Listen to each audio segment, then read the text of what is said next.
Well, welcome to Better Mining's Q3 Progress webinar. We'll discuss today how our artisanal and small-scale mining-focused upstream assurance mechanism and improvement program is driving due diligence uptake and better practices across ASM mineral agnostically. My name is Nicholas Garrett. I'm the CEO of RCS Global Group, and I will be moderating the panel. We will have about 60 minutes of talks, and we will have time for Q&A thereafter. Next slide. Now, we have over 130 registrants from 110 corporations and organizations, and a really fantastic panel. Welcome to my RCS Global team members, of course, who implement better mining and will be providing a view from the ground today. Of course, and some of our key partners who will speak today. Unicef, represented by Daniella, Savic, RBA and RMI, represented by Alexandra Cech. We have Volvo Cars, represented by Linn Fortgens, Intel Corporation, represented by Erin. We have CMOC, the world's second largest cobalt mining company, represented by Liang, as well as GIZ, one of our innovation pool partners, represented by Stefan Bauchowitz. Next slide. Now, who is Better Mining? Driven through our core group of OEM supporters, Better Mining is really a group of corporations and organizations committed to positive change on the ground to make quality due diligence and continuous improvement of conditions in the ASM sector successfully scalable and affordable for upstream operators to apply.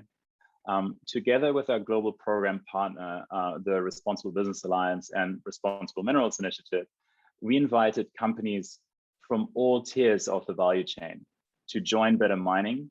And we're now at such a positive tipping point of widespread industry support. General Motors has just joined our group of OEMs. CATL, the world's largest battery producer, has just joined. And working together as a value chain and as industry and development sectors really helps us to democratize costs while scaling swiftly, innovating practically, and creating improvements daily. Now, together, we move the ESG needle on the ground, and that's, of course, where it matters the most. There's never been a better time to support Better Mining, and to do so and to join our movement, contact Alex Cech or myself on the emails on the slide on the right-hand side. We'll continue to show these emails, of course, throughout the course of the presentation. Now, how do we work? We adopt an on-site assurance approach covered with a permanent corrective actions implementation monitoring process. Now, that sounds like a bit of a mouthful, but what does it actually mean in practice? It means that we have permanent staff based on ASM sites, monitoring these ASM sites for risks and incidents along a category of ESG risk areas and due diligence risk areas.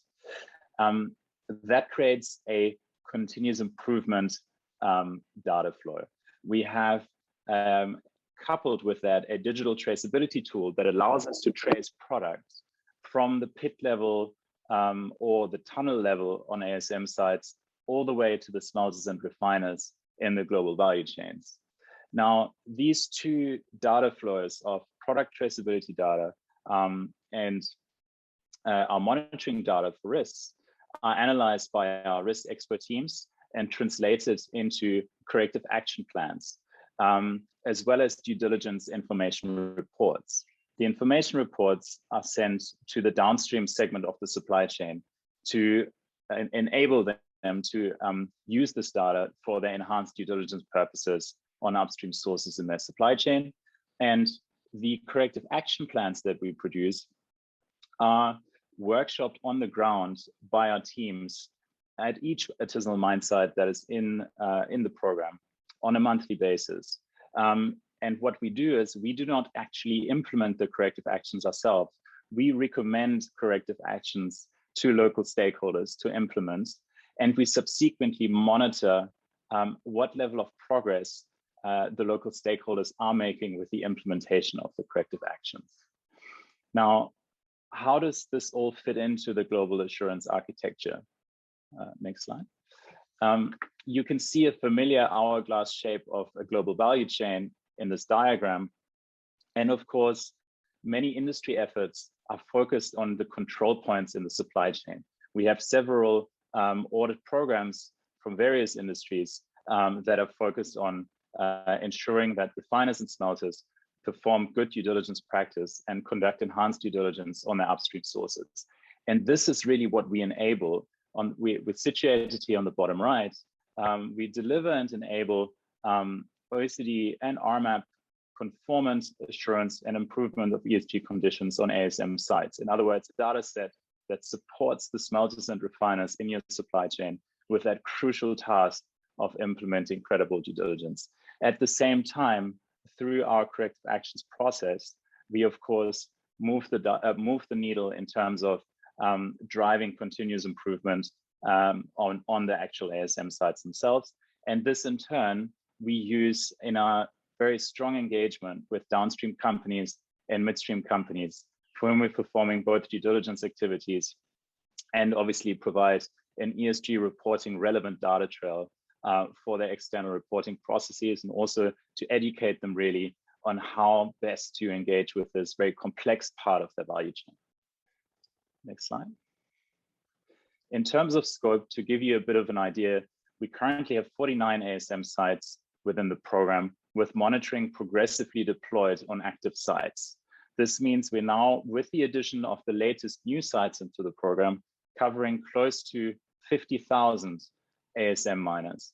This is an increase of around about 17,000 since we last presented to the public when we had 33,000 ASM miners in the program. We work in the Democratic Republic of Congo, we work in Rwanda. The solution is designed in a mineral agnostic fashion, which means it is equally transferable to mica, to gemstones, to any other ASM mined commodity. It's proven to be replicable, proven to be scalable, and it's proven to drive improvement. Next slide. And what does this improvement look like? So across all the materials and all the ASM sites in the program, by the end of Q3 of this year, we've registered close to 2,500 incidents and translated these incidents into risk data for copper, cobalt, gold, tin, tantalum, and tungsten. Based on the risk data, we issued 885 corrective actions, of which 79% or 696 corrective actions are either implemented or in progress. So these data sets show that this approach is working. And I'm looking forward to hearing more from my colleagues, obviously, some of the detail behind these numbers. But without diving into this into more detail now, let me pass it on to our first speaker, Daniella Savic from Unicef. Daniella is the Mining Partnerships focal point at Unicef DRC. Thanks for joining us, Daniella, and please take it away.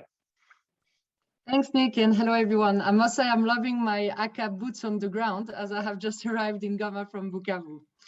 So I know I have very limited time, so I'll try to be brief and concise and not speak too fast, though. So to begin with, please just let me set the scene with the latest development that I was able to see in the DRC so far. So child labor, and more particularly the worst form of child labor, are prominent within the mining communities, and this goes beyond children working in mines, as it too often also includes underage girls, prostitution, and other forms of children's rights violations. So with that said, I would like to invite everyone, or one need to then wonder, what are the root causes of child labor and of those violations? So children may be driven into work for various reasons. As we might know, most often child labor occurs when families face financial challenges or uncertainties, whether due to poverty, sudden illness of a caregiver, or job loss of a primary wage earner. I guess this does not come as a surprise to you, but the consequences are staggering. So child labor can result in extreme bodily and mental harm, and even death. It can lead to slavery and sexual or economic exploitation. And in nearly every case, we were able to see that it cuts children off from schooling and healthcare, resulting in restricting the fundamental rights and threatening the futures. For girls, the threat of sexual exploitation looms large, while for boys, may be exploited by armed forces or group, especially in the East, is a large risk. So now, if we look at the possible solutions to address child labor, let me first introduce to you UNICEF's approach. So in terms of child labor, UNICEF works to prevent and respond to child labor, especially by strengthening the social services workforce on the ground. So social service workers plays a key role in recognizing, preventing and managing risks that can lead to child labor sustainably. And here I'm emphasizing on the word sustainably. One must always try to address the question, what happens once our project ends?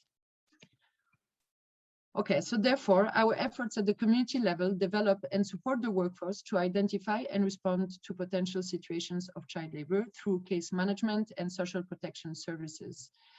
This includes early identification, registration, and interim rehabilitation and referral services. We also focus on strengthening parenting and community education initiatives to address harmful social norms that perpetuate child labor, while partnering with national and local governments to prevent violence, exploitation, and abuse.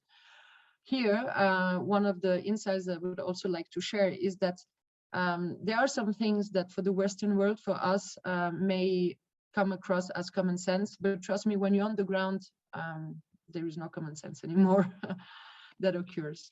All right. So as UNICEF, however, as we have recognized the limitation of our program at the community level, we have recently partnered with RCS Better Mining Program to help collect data on site and recommend corrective actions that make child labor visible to decision makers and also international supply chain actors. These efforts complement our work to basically, sorry, I'm having an issue here. So this work with better mining complements our work to strengthen birth registration systems. This is really important to ensure that children have an identity and have access to the rights. But it also gives us the indication of how old is a child, because you can't really say it by seeing them. And it's a very important monitoring tool. It will also complement our work to ensure children are removed from labor and are safely reintegrated to school or professional training centers with increased employment opportunities. It's really important to focus on diversifying the economy of those local communities. Last but not least, together with RCS, we will refer the most vulnerable children in the mining sites too often left by their own, to the local social affairs authorities so that they can benefit from free social basic services, such as food, water, and healthcare. This has been the work of many years from UNICEF DRC, and we were able to basically enable such a social contract with this social affairs authority. So thanks to the German government initial funding and thanks to UNICEF's and RCS combined expertise, we really aim at strengthening the risk management capacities among the ASM stakeholders to, again, identify, prevent, and mitigate children's rights violation in ASM communities. Our ultimate purpose of our end product, being a toolkit, will be to support the ability of ASM operators in the DRC to work towards the eradication of child labor and eventually grant them access within our global supply chains. So to ensure that this toolkit will provide a maximum actionable guidance to mining operators and downstream mineral buyers, among other supply chain actors, we, together with RCS, we will aim at creating maximum efficiencies and have proven impacts in ASM communities on the ground.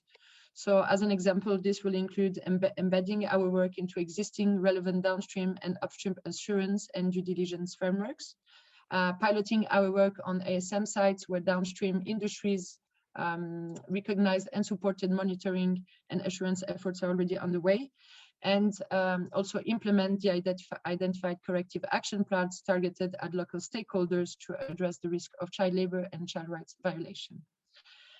All right, so I will end here. And as a conclusion, I would really like to invite all of you to think and let us know on how you could contribute to our efforts, because this systemic issue cannot be resolved by a single nation, nor a single organization. Thank you. Thank you, Daniella, for that powerful statement. Reminding us all why, of course, we are here in the first place, because these risks, of course, do exist and need to be tackled with urgency. Child labor is one it falls into our human rights risk category, is one of our 7 major risk categories, which my team will introduce shortly. And we're really proud, of course, of our collaboration and look forward to scaling that effort with Unicef over the course of time. Now, we will move on to Alex Cech from the Responsible Minerals Initiative and Responsible Business Alliance. Senior Project Manager. Alex, thank you so much for joining us. And yeah, please take it away. Thank you, Nick. Thank you for having me. Good to see everyone here. Hi, everyone. My name is Alex Cech, and I represent the Responsible Minerals Initiative, which is an initiative of the Responsible Business Alliance, as Nick mentioned. I want to explain a little bit more about who we are so you can better understand the integration of our work with Better Mining. With more than 400 member companies, RMI is a respected resource for companies from a range of industries addressing responsible mineral sourcing issues in their supply chains. We provide companies with tools and resources to make sourcing decisions that can improve regulatory compliance and support responsible sourcing of minerals from conflict-affected and high-risk areas. Our vision is that mineral supply chains contribute positively to social economic development globally, and that by working together, we can evolve business practices to support responsible mineral production and sourcing globally, including but not at all limited to conflict-affected and high-risk areas, and provide companies with tools and resources to better do that. We see Better Mining as an important tool to meet our goals and to meet our vision. And it's an important tool for our members to ensure that the smelters and refiners that they identify in their supply chains can conduct OECD required enhanced due diligence on raw material supply chains. This makes mine monitoring programs like Better Mining critical to smelter and refiner programs like ours, RMAP, because it enables these smelters and refiners to conduct the necessary due diligence and achieve conformance status by providing ESG data at the site level in order to allow for the monitoring of conditions and improvements over time. We also appreciate the continuous improvement approach that is offered by Better Mining, whereby improvements can be driven through a formal CAP process or corrective action plan process. And I think, for example, there are almost 900 or 885 to be exact corrective actions so far that have been assigned by Better Mining on the sites where we work with them. And nearly 700 of these have already been implemented or are in progress.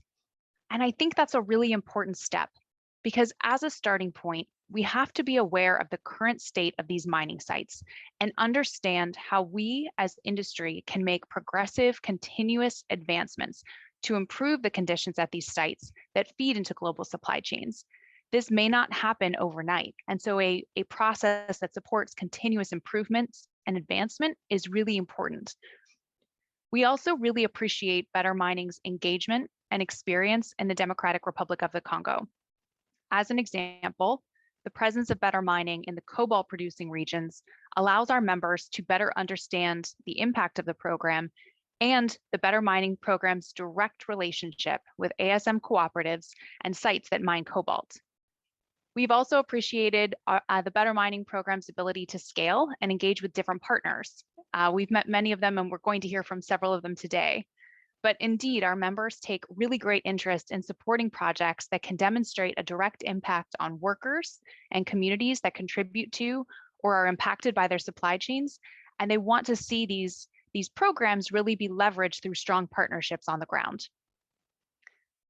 We think it's really important to highlight that Better Mining has a strong presence on the ASM sites, which allows for greater collaboration with cooperatives, which are typically the primary entity working on sites, as well as greater collaboration with the government officials. We can speak about our downstream company members or even our midstream members as we are a large organization. And what they've talked about more and more is that they understand this work really can't be done in silos. And this is supported by the research that we're all seeing on the challenges around artisanal and small scale mining. We understand that conducting due diligence and addressing human rights and environmental risks in supply chains is not just dependent on our abilities, but our abilities to collaborate and work in a collaborative way with local stakeholders and government officials in the countries and communities where we're sourcing. So at RMI, we appreciate that Better Mining can do all of this and that they can scale with us and move to multiple sites. Because if I point to another fact that has been strongly reported in all of these reports that we've seen come out recently, such as the IIED report, Islands of Responsibility, we know that it's not just about cooperation, it's about not creating silos or separations in our work where we're only supporting 1 or 2 sites and not supporting as an industry or not supporting across all of the sites for industry-wide impact. We know we need to do this. Risk issues can simply shift across sites, unfortunately. And in the past, that's really been problematic. We can learn a lot from a pilot or a case study, but unless we can see more systemic impact across sites, then we're creating a system in which only some sites or some miners or some communities are benefiting, but they're not all equally engaged and equally given an opportunity to work with their supply chain partners. So we appreciate that Better Mining really seeks to scale with us and try to help us widen our efforts for ASM formalization. Finally, we know that Better Mining plays a really crucial role in helping strengthen these connections between downstream and upstream.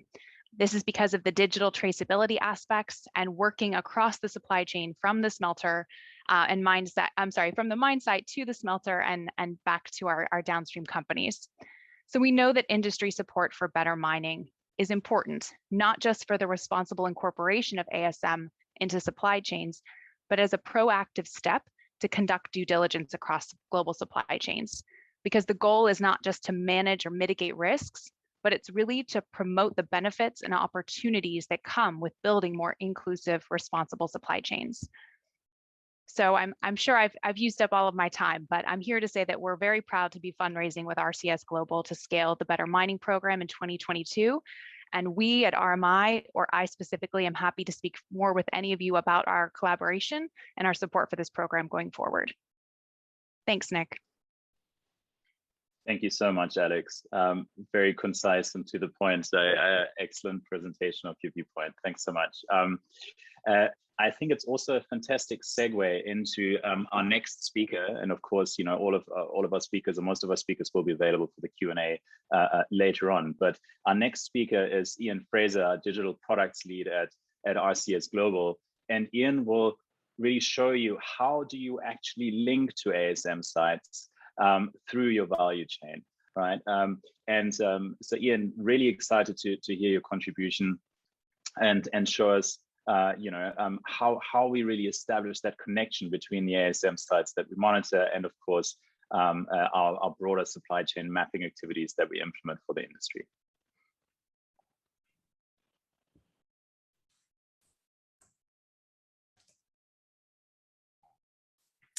Thanks, Nick. And before I get started, a big thank you to Daniella and Alex. Those are really helpful contributions. I think one, for focusing our attention on some of the most pressing and important issues at the heart of what Better Mining is trying to address. And then Alex, for setting the institutional stage and providing some really helpful context for us to orient ourselves and understand, where we're talking about these issues. So as Nick mentioned, I'm the proud representative of RCS Global today, talking about how digital solutions might be able to help companies at different stages in the value chain, grappling with the issues surrounding ASM. And from my personal experience, many downstream global companies really struggle to encompass and visualize the complexity of their often multi-tier, globally dispersed supply chains. And it's this lack of transparency that poses a major challenge to their due diligence efforts, including a meaningful engagement with artisanal small-scale mining and the issues that come with it. So today I'd like to provide you just with a very brief sneak preview of RCS Global's digital solution, RCS Vine, which I think can help companies visualize their critical raw material supply chains and serve as a one-stop platform for supply chain mapping and audit management, as well as the corrective actions that come from both of those activities. So let me just share my screen with you. If I can get a thumbs up once the screens come up. Looking fantastic. Great. So here we have RCS Vine, and at the moment, RCS have mapped and confirmed more than 500 supply chain actors, such as downstream OEMs, component producers, and other global brands, but also midstream refiners and smelters, as well as upstream entities such as large-scale and artisanal mine sites. And many or most of these entities have been audited and are now contained in the RCS Vine ecosystem. So what I'd like to just briefly present you with today is a kind of visualization thinking about the often downstream companies' perspective at these supply chains and trying to understand the connection to ASM. So many companies are obviously very aware of the companies that they directly do business with. In this case would be the direct suppliers. Perhaps before I go into more detail, just to clarify, this is an anonymized, randomized supply chain map, so I won't be providing any real data here, but it is based on an actual mapping and audit program that we did to make sure that we're showing here, very realistic sort of data.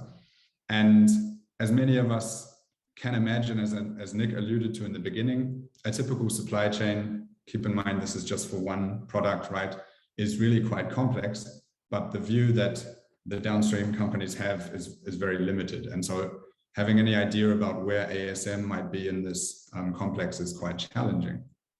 So the idea is that with this tool, we can demonstrate to downstream companies their exact supply chain linkages to their upstream supply chain business partners. And this means that we can pinpoint the actual material connections that might lead back to ASM sites. So this can really help direct their engagement and attention, but also to visualize this for internal communication purposes, etc. And then to engage in monitoring ASM risks and preferably improving performance, right, through the Better Mining program. So let's just click our way through the supply chain. Here we have a cathode supplier and then a refiner. We can see varying levels of performance. We might want to understand, how they're performing in terms of conformance with OECD. But as I mentioned, the main focus for today is really understanding how we're linked to the upstream. So as we map back up the supply chain, we might come across some traders and finally an in-country treatment unit, for example, and then eventually get to a large-scale mine. And as we go through the various different branches of this supply chain, we see, like in this case, that this one artisanal mine site has turned up now in 2 different material streams of this company. So you can imagine when thinking, as we move on to the Better Mining program, that a sort of supply chain mapping tool is really important for companies to have sort of audited and validated data to really understand that artisanal mine sites are in fact in my supply chain, and that so they know where to direct their attention.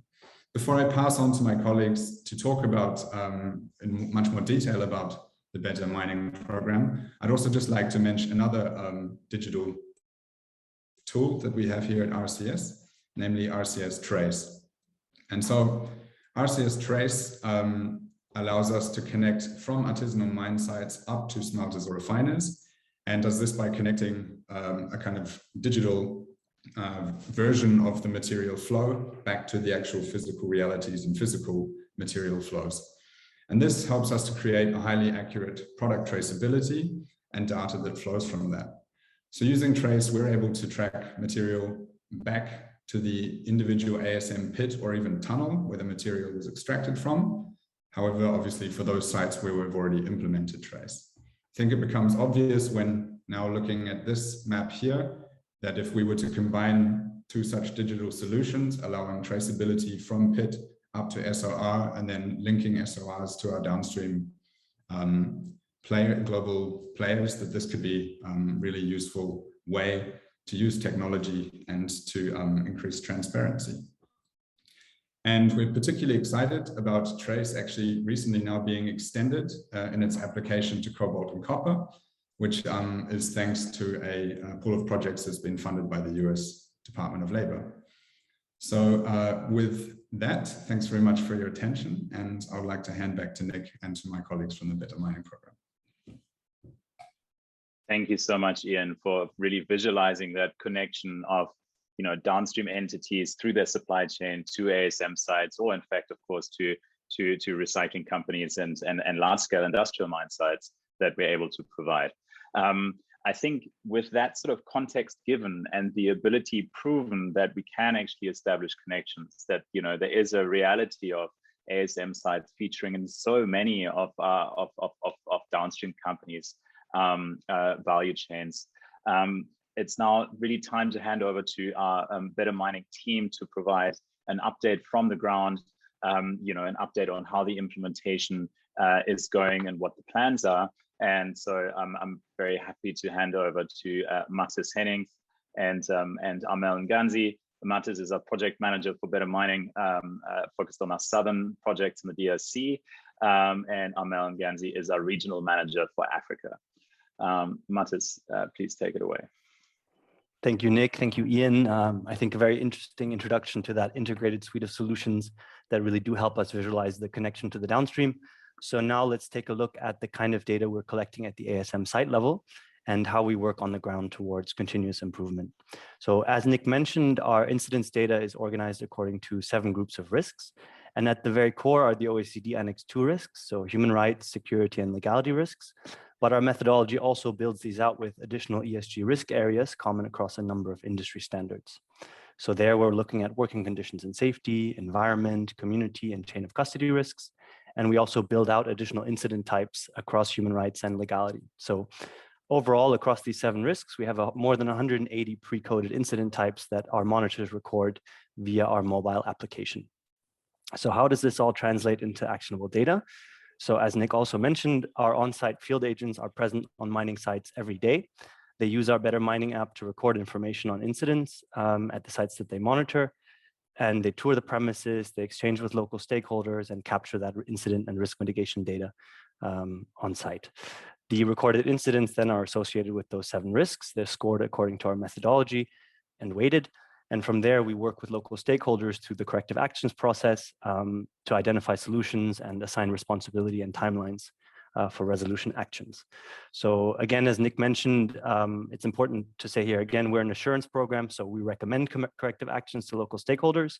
We rely on that collaboration for implementation. We monitor and report, but we do not ourselves implement corrective actions. So that again underlines the importance of multi-stakeholder collaboration in the process, including with responsible state agencies, which Armel will talk about a little bit later. So ultimately what we look to do is drive behavior change by providing useful, actionable data and accompanying local stakeholders in risk management. So we record the data across a range of different minerals and geographies. This really allows us to see differences that emerge over time. For example, here in these Q3 graphs, you can see that chain of custody risks in blue are much more frequent in gold on the right than in copper, cobalt, or in the 3Ts. So these kinds of interesting analysis emerge and are shared with our members who have access to a full suite of data from incident trends, cap completion rates, and other macro level data, but also site level data and detailed contextual information, which many members appreciate. So let's make a more concrete example out of this. Daniella discussed the risk of child labor before. So how does that look through our process? So let's say our monitors have identified an incident of worst forms of child labor. You can see the picture on the right, children involved in washing minerals at the washing basin of a site. Our monitors will record that incident and collect additional information on immediate actions taken or other contextual information. That would all go into the app. In this case, for example, they could record that the miners were identified by a cooperative agent, and then that agent removed them from the site, which is an immediate mitigation action. So then the incident is recorded and it's analyzed locally and internationally, and it's translated into a corrective action in collaboration between our local and international teams. The recommendations are then transmitted via a CAP meeting that you can see here in the middle. and say we have assigned 3 actions in response. So 1, we want to install new signposting. We want the cooperative to circulate a memo to pit leaders about the risks of child labor. And 3, we want to increase security patrols working on the issue of child labor and intervention. During the CAP meeting, then this is discussed and worked through with the cooperative and other on-site stakeholders. And then the stakeholders agree to take certain actions, and then in the course of the coming weeks, they would provide evidence of implementation. So in this case, let's say you see the picture on the right, they've taken a quick action to improve signposting. They share a photo with our monitor who vets the information and advises the team that the CAP can be considered implemented. So that's a little bit what that process looks like. But what you note, of course, is that some actions might take longer than others, especially if they're complex, if they have financial capacity implications, or if they involve a lot of stakeholders. So in those kinds of things, partnerships like the one with Unicef we have are fantastic, because that allows us to potentially have a deeper impact in looking at and addressing root causes as well. So we're very excited about the collaboration with Daniella, and yeah, looking forward to that from my side as well. So that in essence is an overview of the process, how we track the implementation and conduct follow-up. And now let's go forward and look at how this individual corrective actions process happens across all sites and incidents, right? So this is a mineral agnostic approach that happens the same way, whether in Rwanda or in the DRC. And so what we have as a whole, as a program, is a 79% implementation rate, which we're very proud of across these different geographies and minerals. But of course, there's differences between different sites, different minerals, and specificities that emerge there. Here on this table, you can just see a sampling of our copper and cobalt sites in the southern DRC. And on the left side, you can see some examples of common actions that we might focus on early on and throughout the process of engagement. But early on, we might look, for example, at sensitization campaigns around child labor, developing policies such as codes of conduct, these kinds of activities. And then if you see the left side of the table, newer sites are visible. So our site 6 here, which was onboarded in June, you can see that they have a lot of open recommended actions and are just starting that process of implementation, but they already have started with some relevant policies and looked at child labor, for instance. But then as we move towards the right, you can see our more mature sites have a broader rate of cap closure. And so that's how the process plays out over time. Our recommendations are tailored to sites, so not every cap will be issued to every site from the get-go. Everything, again, is rooted in the incidents that are recorded. So we're going to see a wide range of difference, but in the end, this is what the process of cap progress looks like with a concrete example. So I'm now going to turn it over to Armel, who's our regional coordinator in Africa, who's going to give a bit of a more on-the-ground perspective. Thank you, Mattis, and thank you for getting us through the better mining methodology and some of the good results that we did get. So, but now let us see how this methodology looks like on the ground and how it's implemented by better mining team in collaboration with local stakeholders such as miners, cooperative, state services, private sector actor, and local community as well. So if we all remember, Mattis in his presentation talked to us about the better mining theory of change, which aims to bring incident to a collaborative and sustainable solution, which we want it to drive a global behavior change of stakeholders we are working with. So let's have a look on the situation now on the field. We all know which problem we face in ISM sector in general. It is most lack of responsible mining, where workers face health and safety and security issues most of the time, lack of state capacity, where state services most of the time did not have capability to conduct responsible mining, and sometimes just they don't have the knowledge. Also, some of the challenges observed in the communities, which with lack of coordination with stakeholders involved in the mining activities and community leaders, or even in controlled presence of child on site. So, better mining role in this environment is to work closely with the technical services, which is in DRC CMOC, and cooperative as well, to address those issues with a solution, find and discuss jointly. It is also good here to emphasize that better mining is not working on its own in this context. We are working through a process that brings stakeholders to reflect and solve the problem in a collaborative way through better mining CAPS process. Better mining is supporting the process by some advisory action, but also by building the capacity of partners such as state services, community leader, and cooperative, of course. This process is working quite well, and we observe some changes already made by people we are working with. So, for example, on mining activities, we observe cooperative increasing their investment in site improvement, but also on worker condition and organizational health and safety. So we'll talk about it later on. On governance issue, we observe key decision makers visiting site and putting more attention into the situation of the site, using the site visit and our data to inform their policies. On community level, we support a positive engagement with civil society, encourage involvement of community leaders, and so improvements, for example, on reduction of child labor on the site where the program is present. In cobalt copper, we know this quarter that 4 of the 8 sites we are monitoring show no child labor incidents. So let's see how this look like on site. Here is a picture of how a site can look like, but let's focus on the result we get. So here on the side, on the slide here, we can see a figure showing how better mining monitoring result look like. The type of incident we can identify on one side at the level of stakeholders engagement in mitigation. On the left, we can see, for example, our data collected on site showing that 65% of the incidents identified on the site are related to working condition. In this case, it is predominantly worker consuming alcohol on site. But this cooperative here is moving to a behavior change, and it is where we see the value of collaborative action and capacity building that lead to a collaborative solution. We see on the right side that around 72% of proposed mitigation action have been implemented by the cooperative and stakeholders working on this site. One example here in the middle of the slide, site actors are reorganizing themselves to improve security and safety on site through sensitization action and increasing patrols.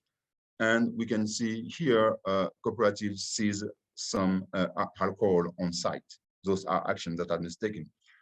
But on the next slide, let's see here more example of this action taken by stakeholder to improve site condition. On the left side of the slide, we see again drugs and alcohol seized by stakeholders in order to tackle use of drugs and alcohol on site as requested by JRC law and also best practice. But it is important to mention that when we start monitoring the site, consumption of alcohol and drugs was even not considered as a problem, but according to them, it was a booster for their works. So now, with a joint effort with the state services on site and better mining CAPS, it is different. In the same set of mind, on the right side of the slide, we can see a cooperative distributing tarpaulin to protect the pits in preparation of the coming rainy season.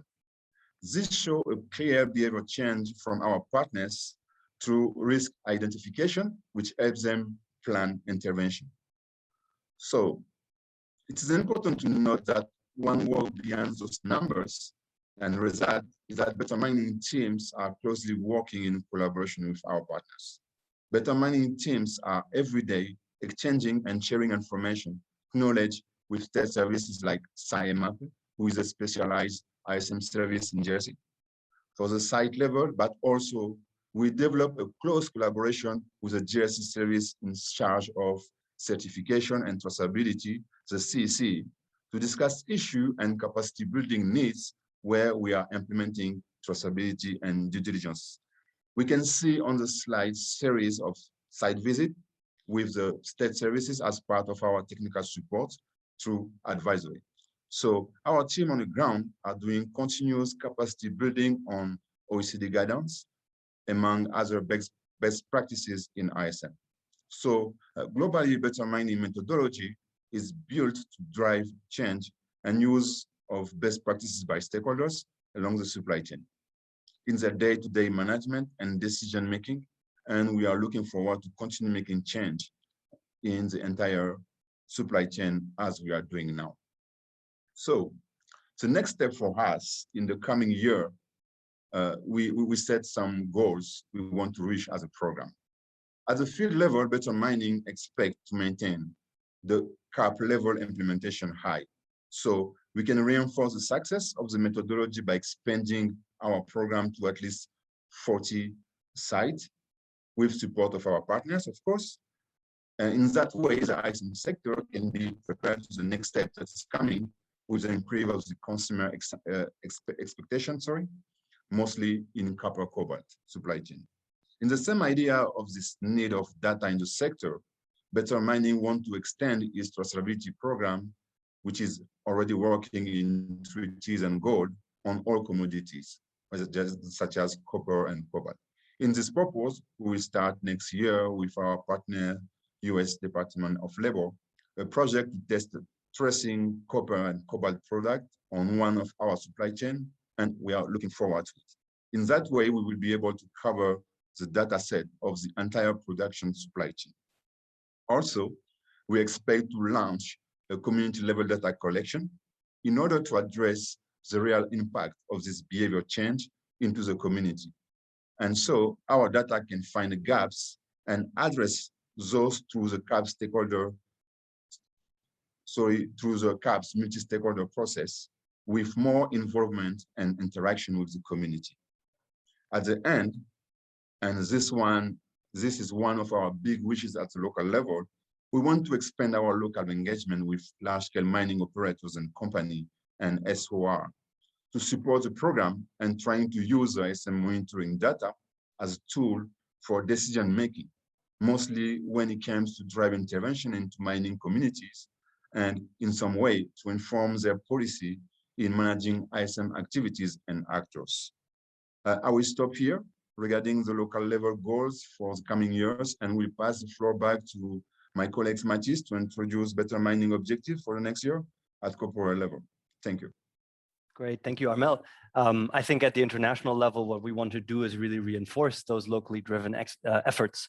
So the things that Armel mentions are really the continued scaling of the program and working in partnership to make sure that we have a viable and working program that works mineral agnostically. So at our level, what we want to do is continue to raise the public profile of the work and the data through webinars such as this. We want to significantly expand our analysis of that data to really drive actionable insights for our member companies, but also for local stakeholders. And we also want to critically maintain our ongoing, we want to have an ongoing maintenance of our recognition as the industry upstream assurance mechanism. So those are our key objectives at the international level. And with that, I'll pass it back to Nick. Thank you so much, team. Really great insights there, and also, good examples that really illustrate some of the practical work. Of course, this is only a fraction of the work that this team is really delivering on a day-to-day basis, and we're all, of course, very proud of the progress that you're making on the ground in such really tough conditions. In the interest of time, I'm moving on to Linn from Volvo Cars. Linn is the head of sustainability for procurement. Linn, we're really happy to have you here, and please take it away. Thank you. Yes, so very interesting discussions, first of all, and I'm really happy to be here. I want to start maybe just a little bit on sort of the broader picture in terms of Volvo Cars and our sustainability ambitions. So we're very adamant that sustainability is as important to us as safety. We have a very long heritage in the safety area, and that's really also how we are approaching the wider sustainability work for Volvo Cars. In terms of clear ambitions, we are committed to be a fully electric company by 2030, fully climate neutral by 2040, and also to be leaders in ethical and responsible business. Now, speaking of our electrification program, this is really where we have started to do a lot of work in the last couple of years, and then also fitting into the Better Mining program. When you work with electrifications and battery electric vehicle, you have challenges that are new to us in terms of both enhanced CO2 impact, for example, from producing batteries, and also related to a number of sensitive materials and critical raw materials that are used in batteries, like, for example, cobalt. So a couple of years back, we had members in my team, for example, being on site in DRC and really seeing for themselves how the extraction and the mining and the actual on the ground situation for, in this particular case, that cobalt, what it actually looks like. And this is something that we then started to kind of visualize clear ambitions around when it comes to the need for traceability, first of all. So we have really taken leadership in that area to make sure that we have blockchain traceability for cobalt for our battery electric vehicles. But then also understanding that sort of traceability on its own is not going to be enough. We also wanted to find ways then to ensure that we had some kind of monitoring and on the ground assurance of what the situation was actually like in the mine sites. And this is actually how Better Mining then fits in for us as a company. So, you know, we have this really big ambition to have the leadership in ethical and responsible business. And we also, you know, recognize that being in mobility, there are a number of challenges in that area that we want to be fully transparent about and address.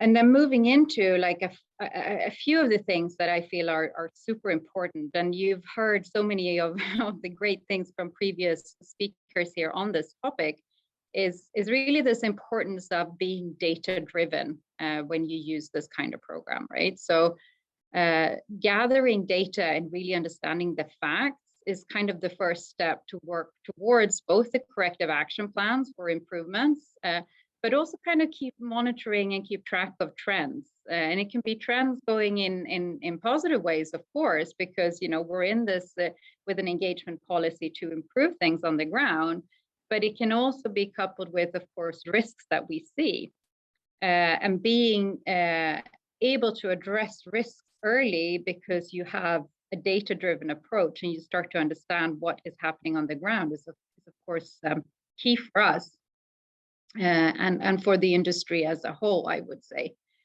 So, you know, we've had this approach with cobalt. We're also, you know, working with obviously other materials that are key to us, and we're also looking to extend this. But it's a clear approach of really understanding both exactly what your supply chain looks like. I was also super happy to see previous speakers demonstrating some of the tools that you have in place there. And then coupled with what is actually happening on the ground, how can you understand the situation on hand and not just being there on sort of an annual basis, doing an audit, but really being there on a daily basis to work with those improvements that are needed. Now, then the other thing I would like to discuss a little bit is another keyword that's come up from previous speakers, and that is on collaboration. I think it's super important that, you know, this is a very complicated topic, and it's not something that any sort of individual actor can solve on their own. But the key here is really working with a collaborative approach, being again like very transparent about the risks that you see. So not sort of, you know, undermining them or in any way like not being vocal about what you need to do to actually address them, but to do so in a very, very collaborative fashion. And the more we can you know, connect the dots between different sectors and different actors, I think the more of an impact that we can have together. Yeah, so I think I will stop there. I know we're a little short on time today as well now. Thank you so much, Linn. Very much appreciate your perspective. And of course, Volvo Cars has been such a strong supporter of better mining over the years, for which we're obviously very grateful for and looking forward to continuing our partnership. Erin from Intel, Erin Mitchell, thank you so much for joining us. today. And Erin is the Responsible Minerals Program Manager at Intel and has some exciting points to share with us today as well. Please take it away. Hello, yeah, you know, just to point out the former speakers, and you know, Linn, especially as kind of being a downstream company like Intel, really resonated with some of my points today. So, you know, so as Intel, so we've been a leader in responsible mineral sourcing for, I guess, more than a decade now, really, and we've learned a lot along the way. So, you know, one thing is, as the pinch point in our supply chain, the smelter and refiner assurance process has really been a focus of ours for a long time. And we feel, you know, many times the most effective way for us to conduct our due diligence. So in doing that work, we've understood that to have a complete picture, we need that monitoring and focused improvement upstream at the mine level. And, you know, we care deeply about ensuring we can incorporate artisanal mining into our products in a responsible way. And we feel better mining is a really logical way for us to ensure that they can meet downstream requirements by guiding them through the implementation of responsible mineral supply chain policies, supporting formalization. You know, artisanal mining is so crucial to our supply chains. You know, 60% approximately of the world's cobalt comes from DRC, and you know, 20 to 30% of that is artisanally mined. So we cannot source without ASM, and we don't want to, as it's often the main livelihood for many of the people in the DRC and other conflict-affected high-risk areas around the world. You know, and one of the things that we do when assessing new programs and standards, one question we always ask is there a path here for ASM?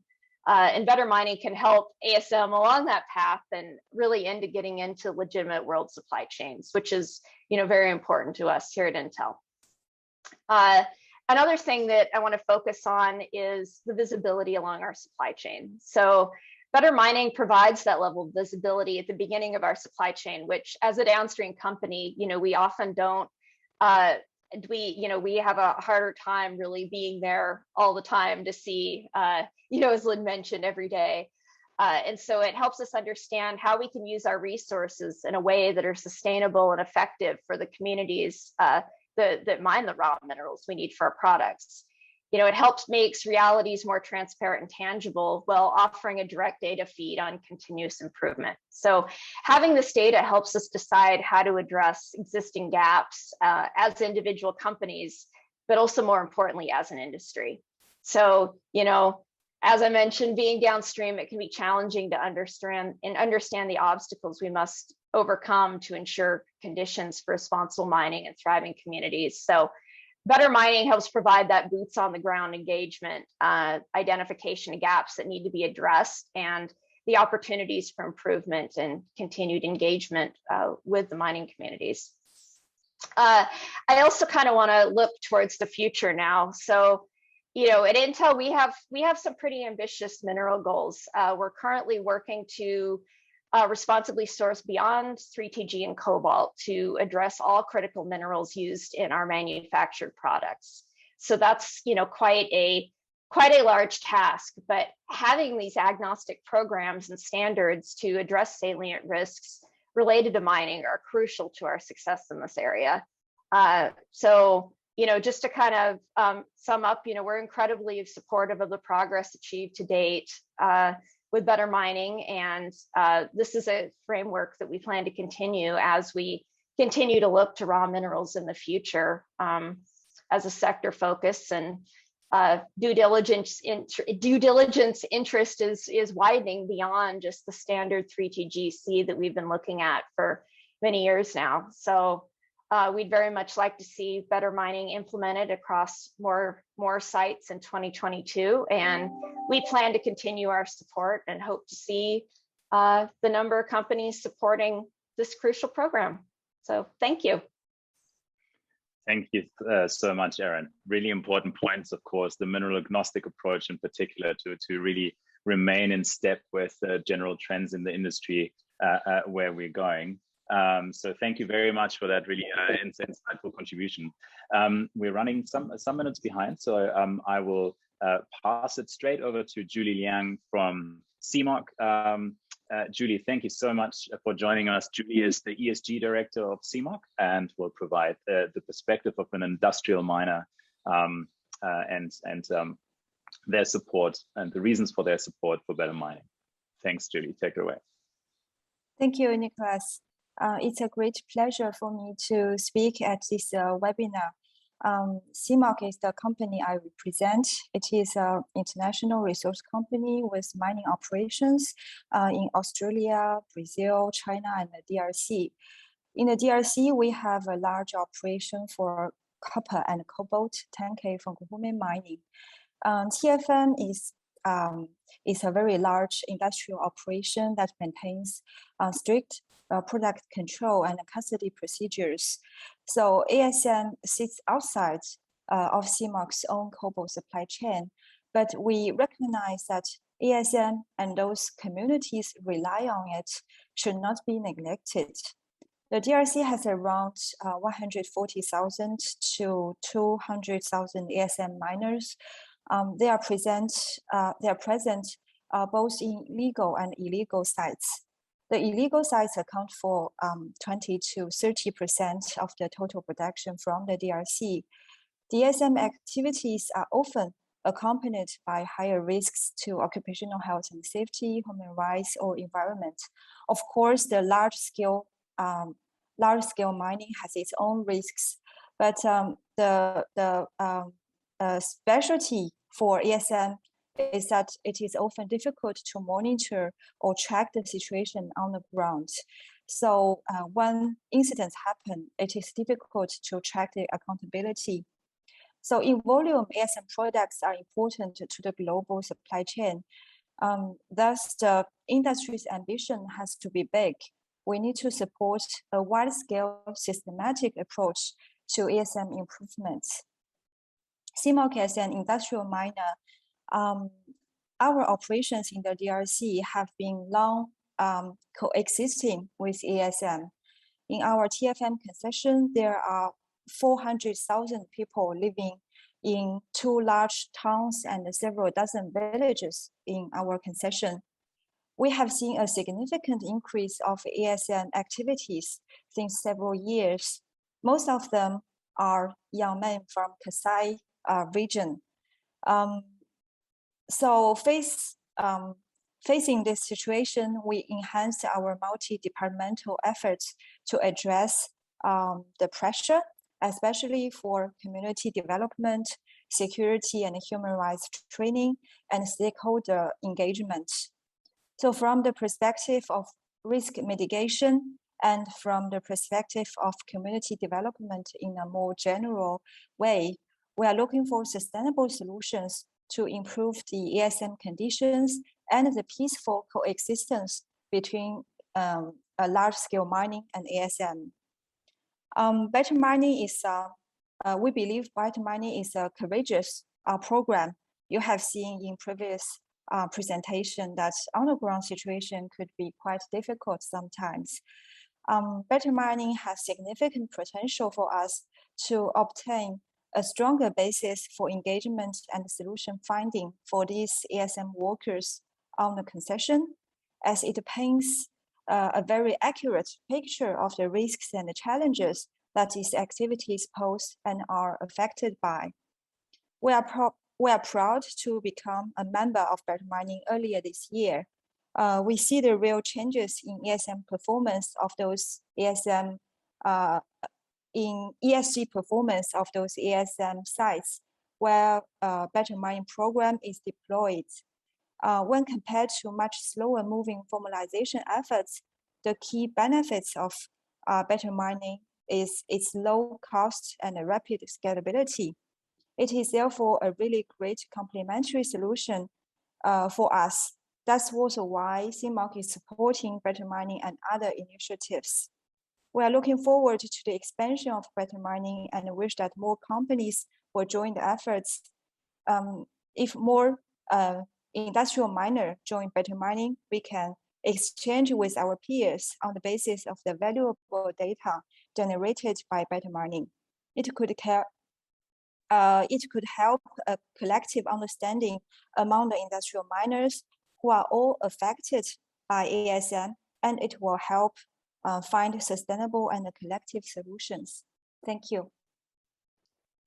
Thank you so much, Julie, for that very insightful perspective from an industrial miner. And of course, really important to mention how valuable better mining as a solution can be for the industrial actors, almost all of which are facing challenges with ASM activities happening on their concessions in the DRC, for example. So yes, thank you for that reminder. Thank you also for joining us so late in the day, of course, on your side. This is the industry's perspective. Now we want to briefly shift to our development partners' perspectives, GIZ, to show a innovation project that we're working on with GIZ, just as an illustration of how we leverage our presence on these mines also to drive broader societal benefit. And following Stefan's presentation, we will move into the question and answer session. Thank you, Stefan. Stefan is an advisor for integrated economic development in the mining sector. He's based in the DRC, and yeah, he's a fantastic project partner. So over to you, Stefan. Okay, thanks, Nick. As Nick introduced already, I'm working in a GIZ implemented German government-funded project, integrated economic development mining sector. We've been working in the DRC in various shapes or forms for 12 years now on the mining sector.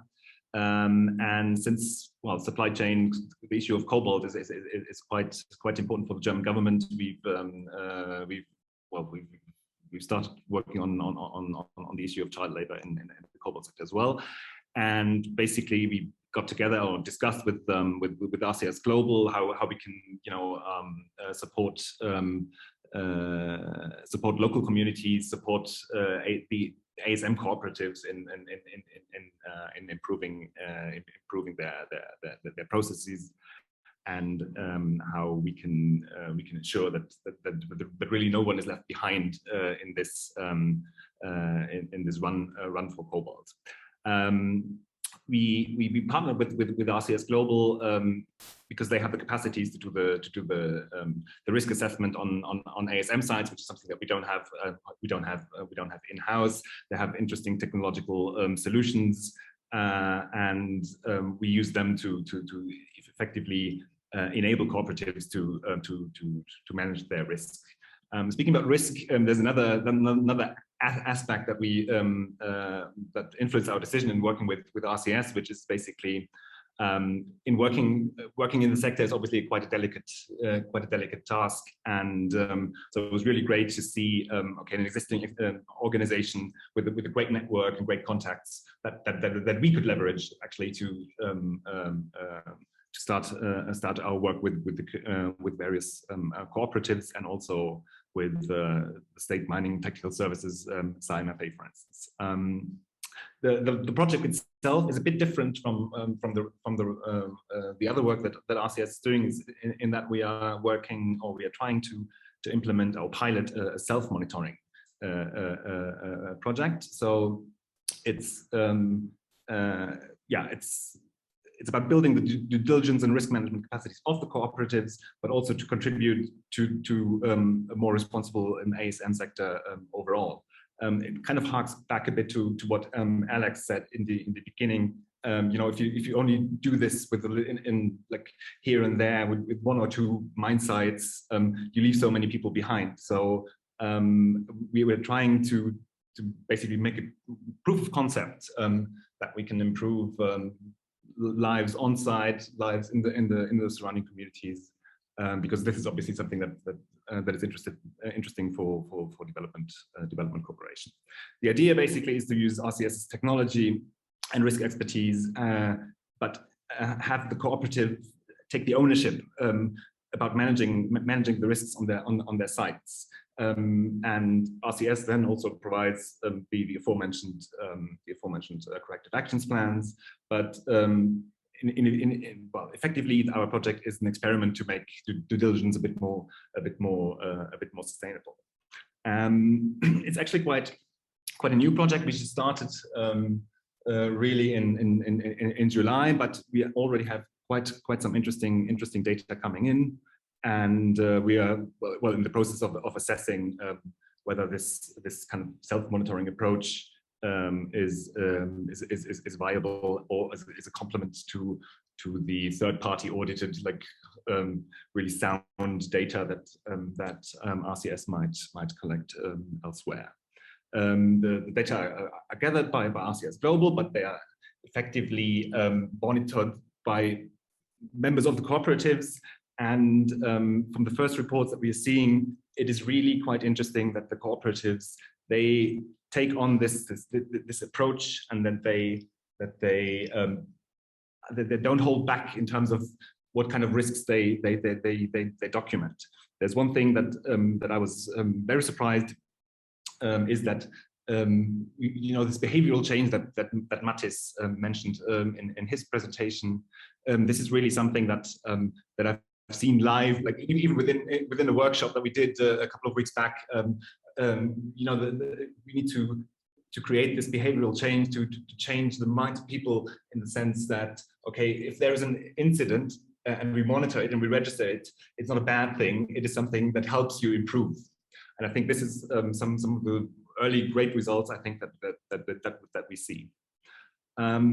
It will surely help us to broaden the uptake of the diligence practice in the cobalt sector on the ground, and it kind of follows our logic to support market access for Congolese cobalt. I think Erin said it earlier. We don't want to cut off people from their livelihoods. So this is kind of the rationale of our project. Of course, the self-reported data, that they don't have the same assurance value as the third-party data, but I think it's a means to broaden due diligence, and also kind of to cross-verify perhaps what is going on in say the core RCS approach. And I think those two approaches together, they really provide added value for artisanal mining here in the copper belts. And well, maybe just to close, I think there's also because now we have to think about, okay, how can we take this pilot further? And I think there are quite a few opportunities where we could do that. Daniella mentioned the Unicef toolkit. I think this is something that can be grown even bigger and get a bit of more development focus as well. So I sure hope that we can continue our work with RCS. Back to you, Nick. Thanks. Thank you so much, Stefan, for that perspective. Really interesting. So it shows really how we're collaborating with development actors to drive this sort of more broader societal impact, build the capacity of cooperatives, build the capacity of state services, really grow local ownership, have our team support these actors in understanding and uptaking due diligence practices. So it's not just a case of us just working purely for the supply chain, but there's really that sort of wider impact, and obviously also that opportunity to leverage our presence to drive these kinds of innovation projects forward. The GIZ project is one of them. We have another one with the US Department of Labor of transferring our digital traceability solution to the cobalt space, which we're excited about for next year. And currently we're working together with USAID and another one of our technical partners, Global Communities, towards the first responsible ASM gold exports of 2021 to occur in Eastern Congo before the end of the year. So it shows like we're really deeply engaged in these types of development interventions as well. Next slide, Camilla. So I want to, before we move into the Q&A, first of all, thank you to all of our speakers. We're slightly over time, so I really appreciate that you all stayed on as well. Likewise, thank you to our fantastic team on the ground who work in exceptionally difficult circumstances, as you will have gathered from some of the examples that Armel provided, of course. To recap, we drive improvement on the ground in a systemic way in partnership with our technical collaborators and partners, including the likes of Unicef and GIZ. We deliver quantitative due diligence and supply chain improvement data, really enhancing our downstream partners and the supply chain's ESG reporting with solid data set. We drive the uptake of OECD-aligned due diligence practices in the upstream where it's really needed the most. Through our multi-industry approach, we bring down the cost of implementation of due diligence significantly. We have over 60% cost reductions achieved as a result of the way we've changed our funding model to incorporate the full supply chain in the democratization of costs. And obviously this really enables wider uptake of stronger due diligence practices, enabling more actors to play a role in global value chains of smelters and refiners that have a good standing in RMAP and in other audit programs that are focused on the smelter and refiner level. We deliver regional due diligence risk trends. You've seen a snapshot of this in this presentation today. Improving stakeholder knowledge, building the capacity of actors, whether in government or civil society or here within industry, to really understand the issue and to work on a data-driven basis, like Linn has emphasized. And of course, like Iain's presentation has shown, we really facilitate that direct engagement, gaining that transparency between the downstream and the upstream, and bringing the full value chain together. In our next webinar, we'll be focusing in on why commodity traders and refiners specifically work with a better mining and how they do that, why the electrical goods leader TTI Industries supports better mining. We'll have a case study of better mining at SMB, which is Africa's largest tantalum mine. Fascinating case of our implementation. We'll hopefully have some progress to report on our first responsible gold export, and obviously also a bit more of a roadmap to present on the cobalt traceability deployment. Now, with that said, once again, we are of course interested in scaling the initiative in order to really enable us to drive this ambitious agenda.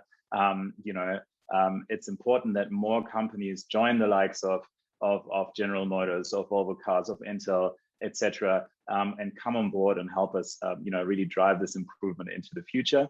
And with that said, you can email us. You can see my email address or in that orange box. Same with Alex Cech's email address at the RMI. Let's get together and continue to move the needle on the ground. Thank you all for the participation. There will be a follow-up webinar on the content items that I had raised. And this will be happening later November or in December. We very much are thankful for the time of our speakers, all the participants that have joined in. It's been an overwhelming response. We're looking forward to closer engagement with you, of course, now over the next few months as we're looking to scale the program and to implement these innovation projects, including scaling our partnership with Unicef. Wishing you a wonderful rest of the week, and thank you, and please do remain in touch with us and engage with us on next steps. Thank you very much.